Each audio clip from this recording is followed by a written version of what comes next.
What if one accidental hug could change your entire life? What if the stranger you mistook for someone else turned out to be the person fate meant for you all along? Stay with us, because this story isn't just about love, it's about destiny, redemption, and a twist you'll never see coming. You won't want to miss how it ends. No one ever expects the moment that changes everything to come disguised as a mistake. But Sophie Bennett's moment came crashing into her life like a thunderstorm, unannounced, chaotic, and impossible to forget.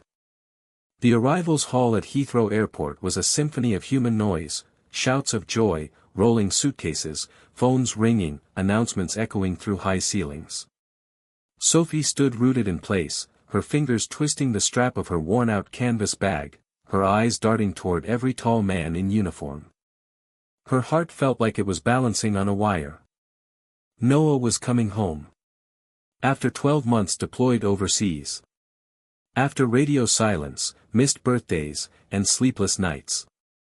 Her little brother, the only family she had left, was finally landing, and Sophie didn't know whether she wanted to laugh, cry, or scream. She had memorized his last message: "I'll be out at Terminal 3, 5:45 p.m. I'll be the guy in the black hoodie trying to look cooler than I actually am." So when she spotted a tall man near the gates, black hoodie slung casually over broad shoulders, his face turned slightly away as he spoke into his phone, her heart made a decision before her brain could confirm. It was him. Her feet moved faster than her thoughts. She broke into a run, weaving through the crowd like a child chasing a dream. People stepped aside as she passed, but she didn't notice. Her breath caught. Her chest tightened. She flung her arms around him. It wasn't a cautious hug. It was desperate. Fierce. She buried her face in his chest and whispered, "God, Noah, I missed you. I missed you so much. Please never leave again." But something was wrong. The chest under her cheek was still. Too still. The shoulders didn't sag with recognition. The scent that hit her nose wasn't sweat and flight and cheap airport sandwiches. It was expensive. Refined. A woody cologne layered over clean skin and something else, something dangerous. She pulled back a little. The man didn't speak. And then, with the full force of a nightmare unfolding in slow motion, Sophie looked up. He wasn't Noah. He wasn't even remotely close. The man she had just embraced with all the emotion of a grieving sister was strikingly handsome, with storm gray eyes locked directly on hers. His dark hair was neatly styled, his jawline sharp, his suit tailored like it had been born on his body. His expression was unreadable. A flicker of amusement danced in his eyes. A pause. And then he said, calmly, "Well, that's one hell of a welcome." Sophie stumbled backward, nearly colliding with a baggage cart. "Oh my God. Oh my God, I mean, you looked like..." She put a hand over her mouth, feeling her entire soul start to crawl out of her skin. "This is... I don't even know what to say. I'm so sorry." She turned, ready to bolt, to disappear into the crowd and never be seen again. But his voice stopped her. "You were expecting someone else," he said, more a statement than a question. She nodded without turning around. "My brother. Must be one hell of a brother." That made her glance back, startled. He was smiling now, just slightly, but there was something else in his gaze. Not mockery. Not even humor. Curiosity. She noticed then that people were watching them. That his presence seemed to ripple through the air. Like he wasn't just anyone. Like the space bent slightly around him. And then, like a curtain lifting in her mind, a name surfaced. Adrian Whitmore. The name was impossible to forget once it surfaced. Billionaire. CEO of Whitmore Systems. Reclusive genius. The kind of man you only saw in financial journals, TED Talks, or grainy paparazzi photos. He didn't give interviews. He didn't show up at parties. He certainly didn't smile at strangers in airports. But he was smiling now. Sophie's stomach twisted. This wasn't just an embarrassing mistake. This was catastrophic. And then a suited man appeared at Adrian's side, tall and built like a bodyguard. "Mr. Whitmore, is everything all right?" Adrian's eyes didn't leave hers. "No threats detected, Callum. Just a surprise." Callum gave Sophie a brief, calculating glance before nodding and stepping back. "I swear," she said, the words tumbling over each other, "I didn't mean to. Look, I was emotional. I haven't seen my brother in a year. I wasn't thinking. She exhaled shakily. "I saw what I wanted to see." Adrian tilted his head. "That's an honest thing to say."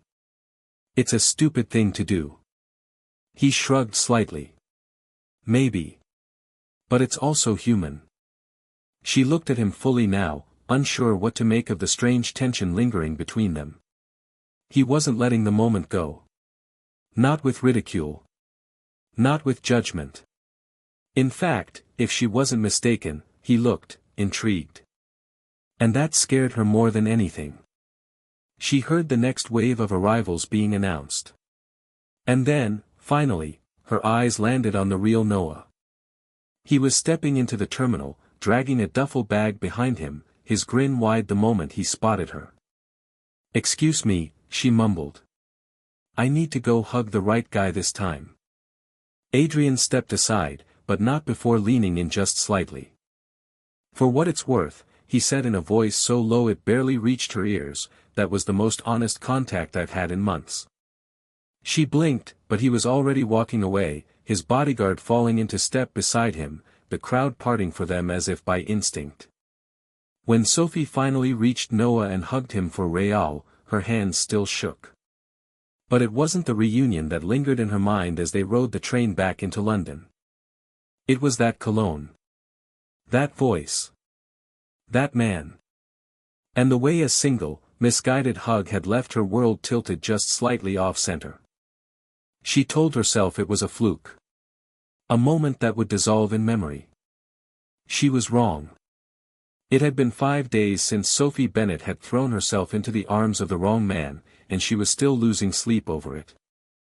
Every time she closed her eyes, she could hear her own voice whispering into his chest, feel the warm press of his tailored suit, and see the flicker of amusement in those storm-gray eyes. Heathrow hadn't erased the incident from memory the way she'd hoped. If anything, the mistake haunted her more intensely with each passing hour. She'd even started avoiding Terminal 3, as though the building itself remembered her humiliation. She hadn't told Noah. She wasn't ready for the teasing, and she wasn't sure how to explain it without sounding unhinged. "Hey, remember how I went to hug you at the airport? Well, first I tackled a billionaire by accident. Yeah, no. Not happening." Instead, she buried herself in routine. The Copper Bean, her small but beloved cafe near the edge of the airport district, was busy as ever. Travelers came in waves, some in a rush, some dragging time like overstuffed luggage. The coffee machines hissed and steamed with their familiar rhythm, and Sophie found comfort in the repetition, grinding beans, foaming milk, calling names. It was something she could control. Something real. By mid-morning on a gray Wednesday, she was halfway through refilling the sugar jars when the bell above the front door jingled. She didn't look up. It was always the same, a businessman asking for a triple shot, a mother with a crying baby and too little sleep, a tired couple navigating jet lag. The regular faces blurred into background noise. But something in the air shifted. The cafe didn't go quiet. It slowed. Almost imperceptibly. Like the oxygen itself recognized a presence entering. Sophie looked up. And there he was. Adrian Whitmore stood just inside the doorway, dressed in jeans and a dark navy coat, a wool scarf loosely wrapped around his neck. His eyes swept the room like someone taking in a scene, not out of ego, but curiosity. Then they landed on her. And stayed there. Sophie felt her pulse in her fingertips. He walked toward the counter with the same unhurried pace she remembered, but something about him seemed even more surreal outside the polished marble of Heathrow. Here, amid the chipped paint and mismatched mugs of her world, he didn't belong. And yet, he didn't seem to care. "Sophie," he said, as though greeting an old friend. Her voice took a second to arrive. "You remember my name?" "Of course I do." He glanced at the chalkboard menu, then back at her. "I'll take a black coffee. No sugar. Window seat, if it's available." She nodded, moving automatically toward the espresso machine. She felt the other baristas eyeing him, whispering behind the pastry case. Even customers had taken notice. His face wasn't plastered on tabloids like movie stars or athletes, but there was something unmistakable about him. Presence. Precision. The kind of man who could enter a room and silently rearrange its center of gravity. She placed the coffee in front of him with practiced hands. "Here you go." He took it, but didn't drink. "Do you ever get a lunch break?" She blinked. "Sometimes." "Do you want to have one today?" Sophie stared at him. "With you?" A smile played at the corner of his lips. "Unless you're expecting to be ambushed by another long-lost relative." She folded her arms, trying to keep a straight face. "You realize this is not how people usually order coffee." "I'm not most people." And just like that, he returned to his table, sipped slowly, and stayed. The next day, he came back. So did the day after that. At first, Sophie thought it was a coincidence. Then she started to expect him. She told herself it was just idle curiosity, a powerful man slumming it in a local cafe for a distraction. Maybe he liked the anonymity. Maybe he was bored. But that theory shattered the morning he waited in line like everyone else, even though she had 3 other baristas working the register. He wanted her. Her attention. Her reactions. Her words. Adrian didn't just ask for coffee. He asked questions. Thoughtful ones. About her favorite books, the music she listened to while closing up shop, the last dream she remembered vividly. He asked what it was like growing up in a town no one had heard of. He asked about Noah, where he served, what he was like as a kid. Sophie, in turn, found herself asking back. What was it like to live under the microscope? To be on magazine covers and at board meetings, to see your name in headlines and balance sheets. Adrian's answers were never rehearsed. He spoke like someone who had grown weary of talking only when it mattered. With her, it seemed, words mattered less than meaning. One afternoon, during a lull in business, he asked, "Is this what you always wanted to do?" Sophie leaned against the counter. "You mean serve overpriced lattes to people who forget to say thank you?" He smiled. "Something like that." She shook her head. "No. I wanted to be a chef. My dad owned a diner when I was a kid. I grew up in that kitchen. He used to say, if you can make grilled cheese and a person smile at the same time, you're doing something right." I believed him. "What happened to the diner?" She hesitated. "We lost it. Some company bought the land and shut us down. It was a long time ago." He nodded slowly, and she thought she saw something flicker in his eyes. Regret? Recognition? But it was gone too quickly to read. Instead, he said, "You should open your own place." She laughed. "And what would I serve? Sad girl espresso with a side of missed rent?" Adrian leaned closer. "You've got more spark than half the chefs I've met in Michelin-starred kitchens." The compliment caught her off guard. Not because it was over the top, but because it felt sincere. Sophie didn't want to be flattered. She didn't want to want it. But she did. Later that week, she watched him from across the cafe. He was seated by the window, a notebook open in front of him, pen tapping rhythmically. He didn't carry a laptop like most business types. He scribbled ideas by hand, flipping pages, circling things, writing like someone who needed the texture of ink and paper to make sense of his thoughts. He looked normal. Calm. Like the world wasn't expecting him to solve its problems. When she brought him his usual drink, he said, "You look tired." She shrugged. "I work 2 jobs. Sleep is for people with trust funds." He raised an eyebrow. "Then I'm misusing mine." Sophie couldn't help it. She laughed. She didn't realize she'd missed laughing. Adrian started staying longer. Sometimes, he walked her to the corner after her shift ended. They never made plans. He never asked for her number. But each time he showed up, it felt intentional. One evening, while wiping down tables, Sophie caught her reflection in the window. She didn't look like someone caught in a fantasy. She looked like someone waking up. She thought about what it meant, this strange rhythm she'd fallen into with him. They weren't dating. They weren't friends. They weren't anything that could be explained easily. And yet, every glance, every word, every unspoken moment made her feel more like herself than she had in years. It scared her. Because nothing about Adrian Whitmore should have been real. But every time he looked at her, she felt seen. Not as a novelty. Not as a charity case. Not even as a woman who once mistook him for her brother. Just Sophie. And that, perhaps, was the most dangerous part. What if she'd stumbled into something real, by accident?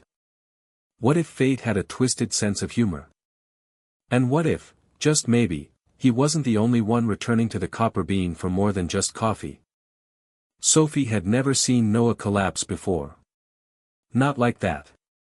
Not with his face drained of color, his body suddenly heavy in her arms as if all the weight of the past year had finally caught up to him.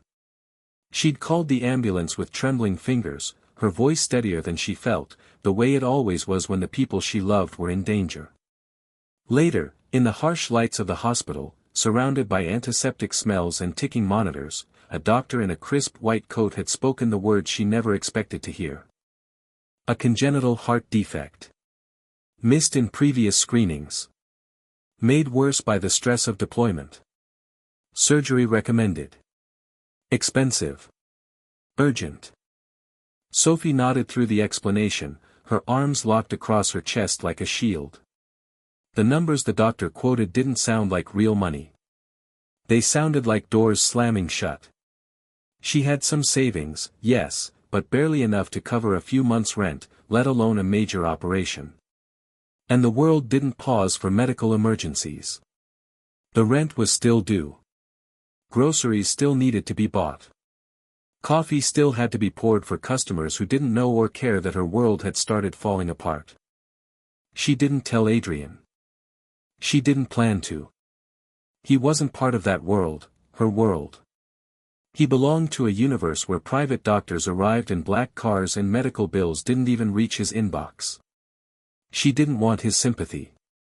She didn't want to be pitied. And most of all, she didn't want him to see her like this, panicked, desperate, afraid. But fate, once again, didn't care what she wanted. He showed up at the Copper Bean the next day. Not with his usual quiet charm, not with a teasing smile and casual question about her playlist, but with something heavier in his eyes. A weight she hadn't seen before. He waited for her shift to end, and when she stepped out the back door into the grey drizzle of a London afternoon, he was there. "I heard," he said quietly. Sophie stiffened. "From who?" "Noah's friend posted about it. I reached out." She looked away, ashamed that news of her brother's condition had made it to the man who, until recently, had only known her as the girl who poured his coffee. "I'm sorry," Adrian said, his voice softer now. "I didn't mean to intrude. I wanted to help." She met his eyes, the walls rising like instinct. "I'm not a charity case." "I never said you were." "Then don't offer what you think I need." He didn't flinch. What if I offered something you might actually want? She stared at him. What does that mean? Adrian shifted his weight, hands tucked in the pockets of his coat. I have a villa in Lake Como. It's empty right now. Beautiful kitchen. A view of the water. I'll be there next week. Come with me. Be my chef for 7 days. I'll pay you what you'd earn in 6 months. Her laugh came out too harsh. That's ridiculous. It's business, he replied calmly. I love food. I'm tired of hotel menus. And you need the money. And you need what? A personal cook with a sob story? He stepped forward. I need someone who can remind me what real food tastes like. Real life. You do that without even trying. The silence stretched between them. Sophie's pride warred with practicality. Her instincts screamed at her to walk away, to stay safe. But behind those defenses was something else, something quietly growing every time she saw him. Trust. Curiosity. A dangerous kind of hope. She swallowed. Fine. 1 week. That's it. He nodded once. 1 week. She flew into Milan on a Thursday. The sky was overcast, but the moment they drove through the gates of the property, Sophie felt like she had stepped into another world. The villa was perched on a slope above the lake, built from old stone and glass, its windows like eyes watching over the water. Inside, it was minimalist yet warm, leather furniture, earth-toned walls, and floor-to-ceiling glass panels that let the sunlight stretch across every surface. The kitchen was a dream. Marble counters. A state-of-the-art gas range. Copper pots hung above the island like art. Her first instinct was to touch nothing. Her second was to breathe. By the end of the day, she had unpacked, tied her apron, and begun prepping her first dinner, rosemary roast chicken with lemon potatoes and a rustic arugula salad. Simple. Real. Adrian appeared as the sun dipped low behind the mountains. He leaned against the doorframe, watching her toss the salad like it was performance art. You're a long way from London, he said. So are you. They ate on the terrace. No servers. No business calls. Just the sound of cicadas and the lake slapping softly against the shore below. I haven't had food like this in years, he said between bites. You mean food made by someone who didn't go to culinary school? He grinned. I mean food that feels like it came from someone's childhood. Sophie said nothing. But her chest tightened. Over the next few days, a strange rhythm formed between them. She cooked breakfast and lunch, choosing ingredients from the local market Adrian's assistant stocked. He worked during the day, taking calls in Italian and French, writing notes in thick leather journals. Sometimes she caught glimpses of the man the world saw, sharp, commanding, powerful. But when he wandered into the kitchen mid-morning, barefoot, asking if there was any more of that cinnamon tea she made the first night, he felt like someone else entirely. They started talking more. She learned about his mother, who had taught him how to make pancakes and encouraged him to build his first app at age 12. He learned about her father, who used to sing Motown while flipping burgers at the grill. They debated the best ways to brew coffee, and one afternoon she challenged him to a cooking contest. He made pasta, she made risotto. Both dishes were inedible, and they laughed until their faces hurt. On the 5th evening, they took a walk into the small town nearby. Adrian pulled a cap low over his brow, sunglasses hiding most of his face, but Sophie could tell he was still recognized by the way people's eyes lingered. Yet no one approached. Maybe they respected him. Or maybe they sensed that, for once, he wasn't playing a role. They stopped at a tiny gelato shop. She ordered pistachio. He chose stracciatella. I don't get it, she said between licks. Why bring me here? Why not just wire money and call it a good deed? He looked at her, seriously now. Because I didn't want to rescue you. I wanted to know you. That night, she couldn't sleep. Not because of the bed, or the silence, or the strangeness of it all, but because something inside her had shifted. She didn't feel like a visitor anymore. She felt like she belonged. On the 6th day, she found a note waiting on the kitchen counter. Adrian had gone into the city for meetings. Take the day off, it read. Cook only if it brings you joy. She did. But this time, she cooked for herself. She made a warm stew and sat on the terrace alone, the lake stretching endlessly beneath her. She thought of her father. Of Noah. Of Adrian. She thought about how strange it was that the biggest mistake of her life had led her here, to a moment of peace she hadn't known she needed. And then, just as the sun began to bleed into the water, she saw headlights approach. Adrian returned. He looked tired. More serious than usual. What happened? She asked. He held up a file folder. Just business. But something in his voice was off. She didn't press. Not yet.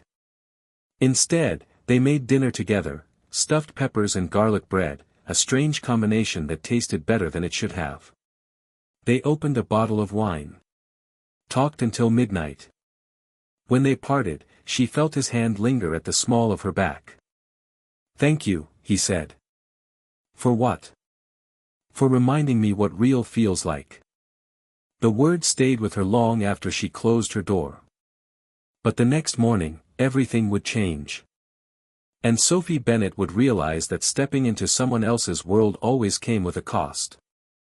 Sophie had never thought that silence could feel so loud. But that morning, as the sun filtered through the linen curtains in the Lake Como villa, it felt like the world was holding its breath. She moved through the kitchen in a daze, setting up for breakfast out of habit, eggs cracked into a bowl, fresh herbs chopped neatly, olive oil heating in the skillet. She should have felt at peace. The air smelled of basil and roasted tomatoes, the lake shimmered like a mirror beyond the glass.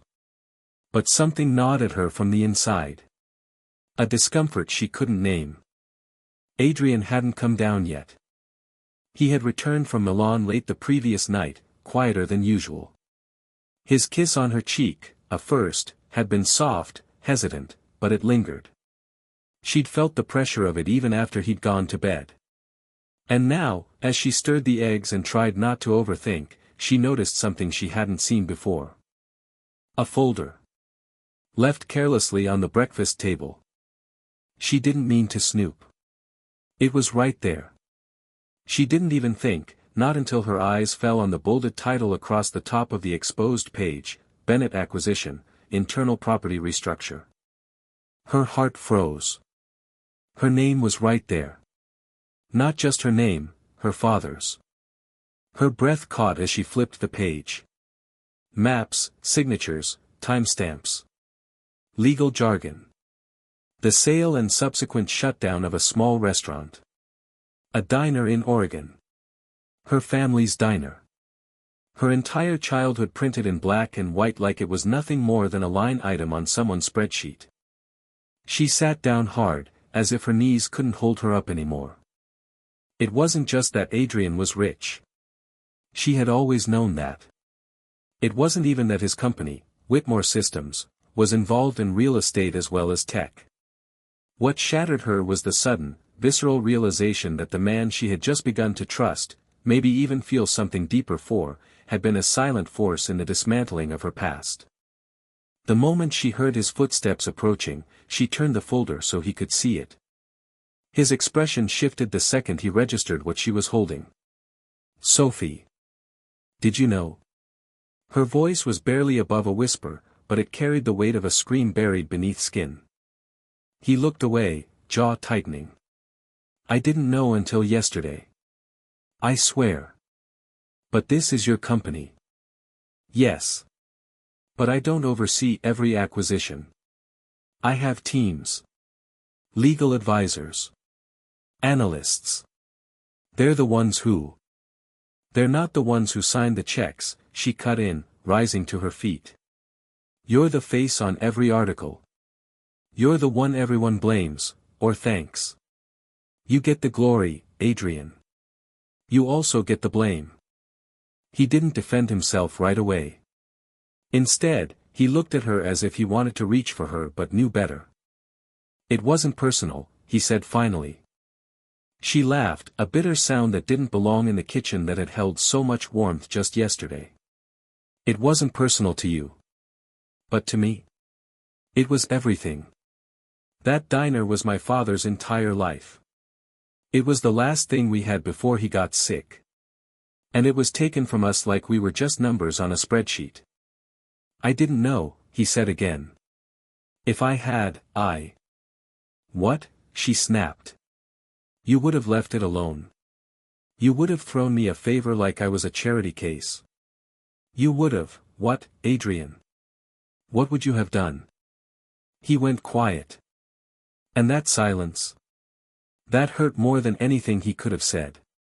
She shook her head, stepped back from him. I don't belong here. You do. I don't. I never did. I just forgot for a minute because you made me feel like, her voice cracked. Like I mattered. You do, he said, stepping toward her. But she moved away. I need to go. He didn't stop her. Maybe because he knew he couldn't. Maybe because he knew that the weight of a single truth could collapse the fragile bridge they'd built between two worlds that never should have touched. She packed in 20 minutes. She didn't cry until the driver pulled away from the villa, the gravel crunching beneath the tires like bones breaking. Back in London, everything felt dull. The skies were grayer. The city felt colder. Even the Copper Bean, usually her haven, seemed like it had shrunk around her. She threw herself into shifts, working until her muscles ached, until the blisters on her feet reopened. Anything to keep herself from thinking. Adrian didn't call. Didn't message. Didn't try to explain again. And that, somehow, made it worse. She told herself it was for the best. He wasn't part of her world. He never really had been. It was always temporary, a week in paradise, a beautiful lie. But at night, when she lay awake listening to Noah's breathing from the other room, she found herself wondering if she'd overreacted. If it had truly been a betrayal, or just a terrible coincidence tied to a life he no longer controlled. If maybe she'd walked away not because of what he'd done, but because she was afraid of what it meant to stay. She didn't have an answer. Not until the envelope arrived. There was no return address. Just her name written in clean, even script. Inside was a single page. A deed. Her father's diner. The building. The land. All in her name. A note was clipped to it, handwritten. I didn't know what my signature destroyed. But I do know what I want to rebuild. No conditions. No expectations. Just yours, if you want it. A. She stared at the paper until her vision blurred. Then she read it again. And again. Until the ink felt like it was pressing into her skin. He had bought it back. Restored it. Given it to her without asking for anything in return. Sophie clutched the deed to her chest and sobbed, sitting on the floor of her kitchen as the kettle screamed behind her, forgotten. It wasn't forgiveness. Not yet. But it was something close. 2 days later, she stood in front of the diner for the first time in years. It still bore the original sign, albeit faded, and the windows were dusty, but the structure was solid. Restored, like he said. Carefully, respectfully. She walked through the door. The counter was the same. The stools. Even the little plaque on the wall, in loving memory of Samuel Bennett, was polished, as if someone had cared enough to remember. He hadn't just written a check. He'd remembered her father's name. She knew then what she had to do. That night, she found herself at Adrian's apartment. The doorman recognized her. No questions were asked. He opened the door in a dark sweater and jeans, eyes tired, jaw unshaven. For a long second, neither of them said a word. Then she stepped forward and hugged him. Not out of obligation. Not out of confusion. But because she wanted to. He hesitated for a breath, then pulled her closer, like he didn't quite believe she was real. "Thank you," she whispered. "I just wanted you to have what was always yours," he said. She stepped back, looked into his eyes. "Does this change anything?" "That depends," he said gently. "Do you want it to?" She didn't answer with words. Instead, she leaned forward and kissed him. Soft. Certain. For the first time, there was no hesitation. Because sometimes, a truth can break you. But sometimes, it's what you do after that makes all the difference. The diner smelled like home again. It wasn't just the scent of fresh-baked biscuits or the slow-simmering tomato sauce Sophie had perfected with her father years ago. It was something more subtle. Something intangible. The way sunlight spilled through the newly cleaned windows, the way the wooden floors creaked just enough beneath careful footsteps. The way laughter had returned, hers, Noah's, even from strangers rediscovering the comfort of a corner booth and a well-seasoned plate. She hadn't expected it to happen this fast. The moment she'd stepped back inside Bennett's diner, the dust still clinging to the shelves, she'd thought the process of reopening would be long, exhausting, maybe even futile. But Adrian had been there, quietly, unobtrusively, offering resources, contacts, and above all, faith. Not once did he try to take control. Not once did he ask for recognition. He simply stood beside her, sleeves rolled up, willing to do whatever needed doing. Even if it meant sanding down the old tables himself or helping Noah repaint the faded front sign. It had been 3 weeks since she showed up at his apartment and kissed him. 3 weeks of tentative reconnection, of cautious smiles that slowly turned into familiar ones. They hadn't talked about what they were yet. There were no declarations. No ultimatums. Just, space. Time. And the constant choice to show up, day after day, not because they had to, but because they wanted to. Sophie had come to realize something in that quiet space between them. Love didn't always arrive in a blaze. Sometimes, it was a whisper. A cup of coffee left just the way she liked it. A knowing glance across the room. A jacket draped over her shoulders before she could even shiver. It was presence. And Adrian had become hers. He came to the diner every morning now, blending in almost seamlessly with the locals, despite the watch on his wrist that cost more than the stove. People noticed him, of course. They whispered, speculated, some even approached. But Sophie watched how he handled it with grace, with deflection, with a soft smile that somehow made them forget he ran a billion-dollar empire. Here, he wasn't a tech mogul. He was just the man who always sat at the same table by the window and ordered the apple pie, warm, with exactly 2 scoops of vanilla. She caught herself staring at him more often than she cared to admit. Not because of how he looked, though he was as disarmingly handsome as ever, but because of how he was. Still. Patient. Attuned. There were layers to him she hadn't expected to find, and they unfolded slowly in the way he offered support, not as a savior, but as someone who believed in her power to rise on her own. Noah's health had stabilized. The surgery, completed just days after their return from Italy, had gone smoothly. The color was back in his cheeks, the energy slowly returning to his limbs. He helped at the diner part-time now, still in recovery, but eager to be useful. He didn't say much about Adrian. Noah was fiercely protective of his sister, but she noticed the way his guard dropped a little more each day. Trust, like everything else between them, was growing in layers. Then came the night that changed everything again. It was a quiet Friday. The dinner rush had ended. The last of the customers had left, and Sophie was wiping down the counter while Noah locked up. Adrian waited for her near the door, as he often did, hands tucked in his pockets, eyes following her every movement as though he couldn't help himself. She was humming to herself when he spoke. "I have something to show you," he said. She glanced at him, amused. "Is this going to be another surprise property purchase?" He smiled. "Not this time." She followed him out into the cool night, the streets damp from an earlier rain, glistening under the glow of streetlights. He didn't say where they were going.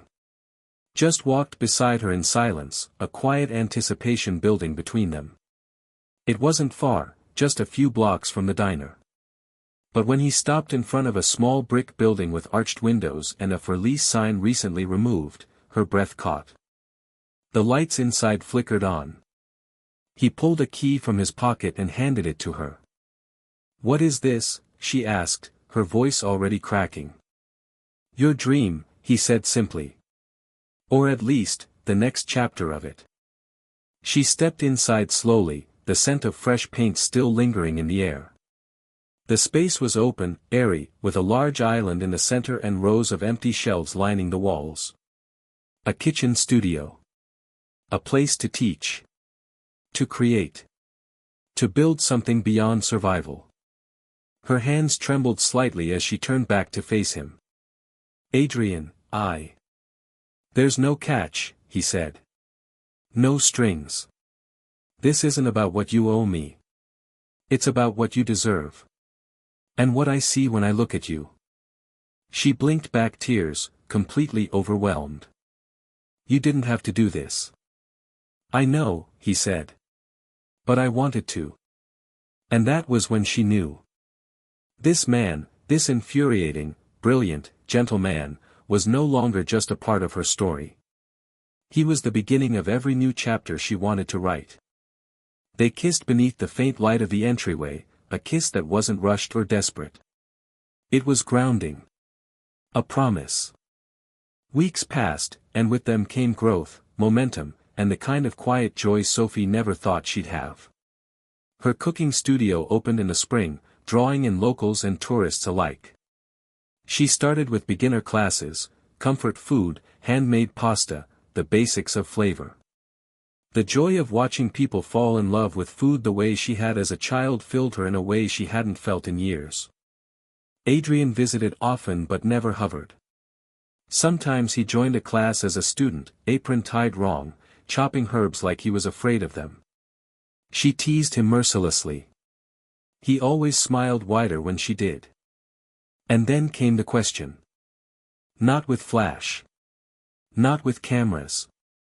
Just one evening, after she'd closed the studio and they were slow dancing in the middle of the empty kitchen to an old Sam Cooke song playing from her phone. He reached into his jacket and pulled out a small velvet box. She stopped swaying.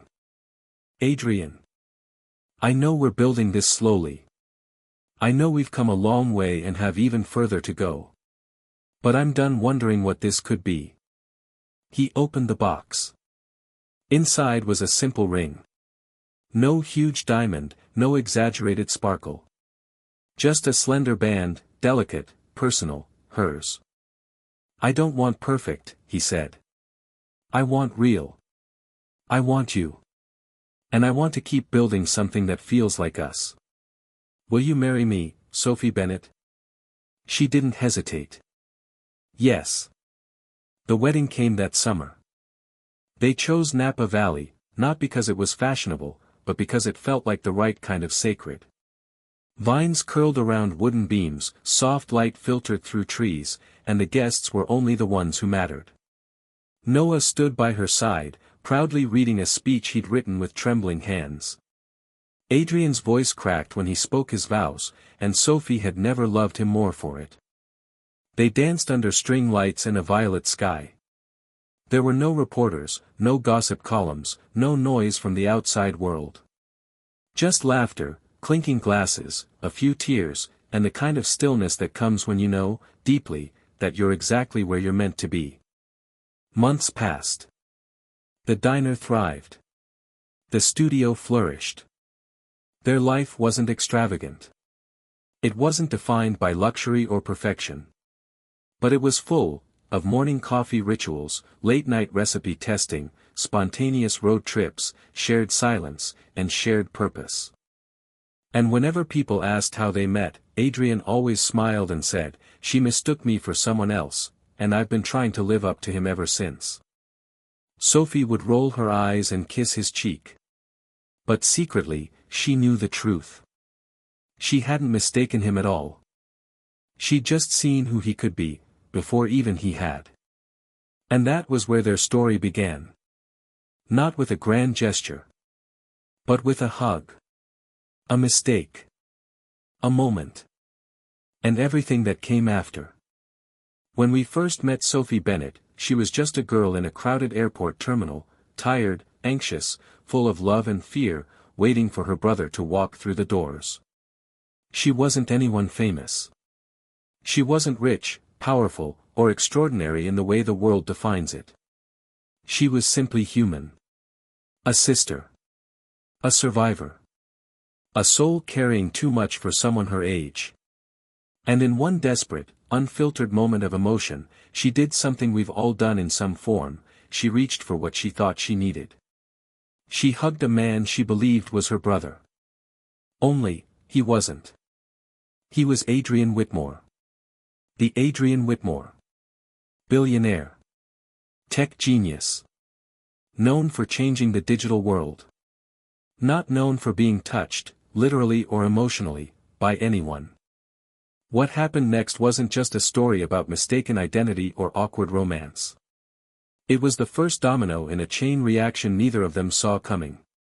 That hug, though misdirected, was perhaps the most truthful moment either of them had experienced in years. It was real. Unfiltered. Raw. And sometimes, that's all it takes to wake up a heart that's been sleeping for too long. Sophie didn't run after him. She didn't beg. She disappeared into her world of early morning cafe shifts, medical bills, and caring for her younger brother Noah, whose return home was shadowed by a silent illness. Adrian didn't forget her either. Instead, he did something unimaginable for someone who lives in penthouses and speaks in numbers. He kept showing up. At her cafe. At her counter. At the edge of the world she had tried so hard to keep separate from everything he represented. What unfolded between them wasn't immediate. It wasn't fireworks and declarations. It was a slow, sometimes uncomfortable, always honest unfolding of two people who had every reason to keep their guard up, and somehow kept letting it down, piece by piece. We watched Sophie struggle with pride and practicality. Her brother needed medical help. Her savings were gone. And when Adrian offered support, she resisted, not because she didn't need it, but because she didn't want to owe it. That distinction mattered to her. She wasn't for sale, not even for the cost of saving someone she loved. And that's when Adrian made the most important offer of all, not a gift, but a job. A week in Lake Como. Cook for him. Get paid enough to cover the hospital bills. Simple. Clean. Safe. But what they found in Italy wasn't a transaction. It was a mirror. Sophie, in her apron and flour-dusted hair, reminded Adrian of who he used to be before his life became numbers, mergers, and isolation. Adrian, with his quiet mornings and vulnerable silences, reminded Sophie that not every powerful man wants to control the world, some just want to find a corner of it where they can feel again. Then, just when it seemed they had found something rare and beautiful, the past caught up to them. Sophie discovered the unthinkable. Adrian's company, his empire, was the one responsible for destroying her family's diner, her father's legacy, the last piece of home she'd ever known. And the foundation of everything they had been building cracked in an instant. But what makes a story powerful isn't whether or not people fall apart. It's whether they try to put the pieces back together. Sophie walked away. Heartbroken. Betrayed. Adrian let her go, not out of indifference, but out of respect, for her, for the space she needed, for the truth she deserved to confront alone. But he didn't disappear. Instead, he did what few people in positions of power ever do, he made it right, without needing to be seen, thanked, or forgiven. He bought back the diner. Restored it. Put it in her name. Not to win her back. But to return what never should have been taken. That was the moment Sophie realized love isn't about grand gestures, it's about quiet redemption. They found their way back to each other, not because the pain had vanished, but because they were willing to face it together. And in the end, it wasn't wealth or romance that sealed their story, it was presence. It was showing up. Day after day. Moment after moment. Hug after hug. From a small-town cafe to a villa in Lake Como, from a hospital room to a sunlit kitchen studio, Sophie and Adrian built a life that didn't look like anyone else's. It didn't need to. It was theirs. They learned to fight, not just for each other, but for themselves. For their dreams. For the version of life they once thought was out of reach. So what's the lesson in all of this? Is it that love conquers all? No. The truth is deeper than that. The real lesson is that love, true love, doesn't conquer. It honors.